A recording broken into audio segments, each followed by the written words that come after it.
Hello guys, welcome back to my channel. இன்னைக்கு ரொம்ப ஒரு கான்ட்ரவர்ஷியல் டாபிக் பற்றி நம்ம பேச போகிறோம். Who is God? கடவுள்னா யார்? அப்படி கடவுள் இருக்காருன்னா நேரில் காட்சி அளிப்பாரா?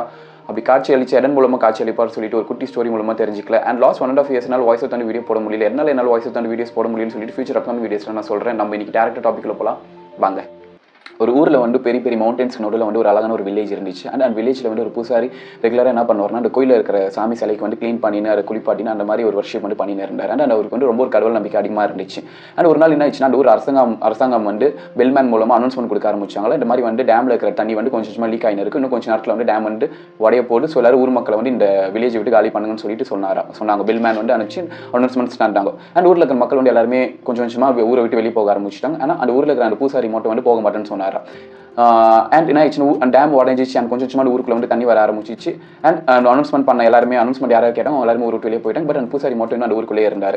தண்ணி வந்து கொஞ்சம் கொஞ்சமாக ஊருக்குள்ள வர ஆரம்பிச்சிச்சு. அந்த பூசாரி வீட்டுக்குள்ள வர ஆரம்பிச்சிச்சு. அண்ட் கொஞ்சம் கொஞ்சமாக தண்ணி ஒரு லெவல் வந்து ரைஸ் ஆக அந்த பூசாரி என்ன பண்ணாருன்னா அவங்க வீட்டுக்குள்ள இருந்து வெளியே வந்து அவங்க வீட்டு கூரை மேலே வந்து ஏறி போய் உட்காந்துட்டாரு. அண்ட் தண்ணி வந்து நல்லா வீட்டு கூரை கிட்ட வரைக்கும் வந்துட்டு அப்புறமா ஒரு படகு ஒன்று வந்துச்சு. அந்த படகு இருக்கிற வந்து கூப்பிடுறாரு, வாங்க வந்து ஏறிடுங்க, இல்லைன்னா நீங்கள் வந்து இறந்துருவீங்க. அதுக்கு அந்த பூசாரி சொல்றாரு, போங்க, நான் வந்து ஏற மாட்டேன், ஏன்னா கடவுளுக்கு நான் டெய்லி வர்ஷிப் பண்ணுறேன், டெய்லி நான் கடவுளை பார்த்துக்கிறேன், அதனால கடவுள் வந்து என்ன கண்டிப்பாக காப்பாற்றுவார், நீங்களே நான் போங்கன்னு சொல்லி அந்த போட்டில் வந்தவங்களை வந்து அமுச்சு விட்டுட்டாரு திருப்பி. அண்ட் தண்ணி வந்து இன்னும் ரைஸ் ஆக வந்து அவர் கழுத்துக்கிட்ட வரைக்கும் வந்துச்சு. அண்ட் அப்போ கூட ஒரு ஹெலிகாப்டர் வந்து அந்த வில்லேஜ் சுற்றி இருக்கிற கவர்மெண்ட் வந்து அனுப்பிச்சுட்டு இருக்காங்க. அந்த ஹெலிகாப்டரில் வந்து கை கொடுத்து கூப்பிட்றாங்க, வாங்க வந்து மேலே ஏறுங்க, ரோப்பில் போட்டு கூப்பிடும் போது கூட அந்த பூசாரி என்ன சொல்றாருன்னா, இல்லை என்னால் ஏற முடியாது, கடவுளை நான் வர்ஷிப் பண்ணுறேன், கடவுள் தான் வந்து காப்பாற்றணும், கடவுள் இருக்காரு, நீங்கள் போகணும்னு சொல்லிட்டு அந்த ஹெலிகாப்டரை திருப்பி அனுப்பிச்சிட்டாரு. அண்ட் என்ன ஆயிடுச்சுன்னா கொஞ்ச நேரத்தில் தண்ணி வந்து ரொம்ப ஊர் ஃபுல்லாக பரவ ஆரம்பிச்சிச்சு. இவர் வந்து முழுக ஆரம்பிச்சிட்டார். அண்ட் இந்த பூசாரி வந்து இறந்துட்டு மேலே போறாரு, பரலோகத்துக்கு போறாரு. போயிட்டு என்ன கேட்கறாருன்னா சாமி கிட்ட வந்து, என்ன கடவுளே, நான் வந்து உன்னை டெய்லி வர்ஷிப் பண்றேன், உன்னை பாட்டுக்கிறேன், உன்னை குளிப்பாட்டுறேன், இப்படி இருந்து என்னை கைவிட்டுட்டேன்னு கடவுள் பாட்டு கேட்கும்போது அந்த கடவுள் வந்து திருப்பி சொல்றாரு அந்த பூசாரி கிட்ட, நாங்கள் உன்னை விட்டேன், இந்த ஊருக்குள்ள தண்ணி வரும்போது வந்து அனௌன்ஸ்மெண்ட் கொடுக்க ஆள் யார் அனுப்பிச்சா, நான் தான் சொல்லி அனுப்பிச்சேன்.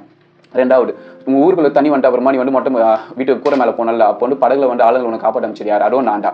அண்ட் மூணாவது, நீ சாவர நிலைமைக்கு போகும்போது கூட வந்து உனக்கு காப்பாற்றலாம்னு சொல்லிட்டு ஹெலிகாப்டர் அமைச்சேன், அதுவும் நான்டா. நான் தந்த 3 ஆப்பர்ச்சுனிட்டி நீ மிஸ் பண்ணிட்டு இப்போ வந்து என்ன குறை சொன்னா எந்த வீட்டில் நியாயம்னு சொன்னாரா?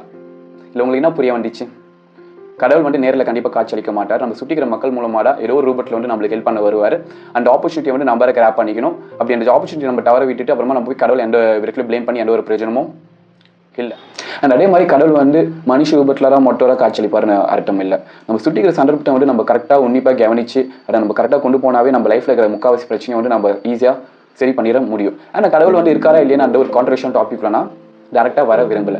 பிகாஸ் வந்து நேச்சர் ஆர் யூனிவர்ஸ் நம்ம எதை வேணால் நம்ம கடவுள்னு சொல்லலாம். ஆர் இந்து, கிறிஸ்டின், முஸ்லீம் அவங்க வர்ஷிப் பண்ணுற எந்த ஒரு கடவுள் வேணா இருக்கட்டும், கடவுள் வந்து எப்பவுமே நேரில் காட்சி அளிக்க மாட்டார். ஸோ கைஸ், இதெல்லாம் உங்ககிட்ட நான் சொல்லணும்னு நினச்சேன். இந்த மாதிரி மோர் டாப்பிக் நீங்கள் தெரிஞ்சுக்கணும்னு என்னோட சேனல் வந்து ஃபாலோ பண்ணிக்கோங்க. Until then, shining of Siva.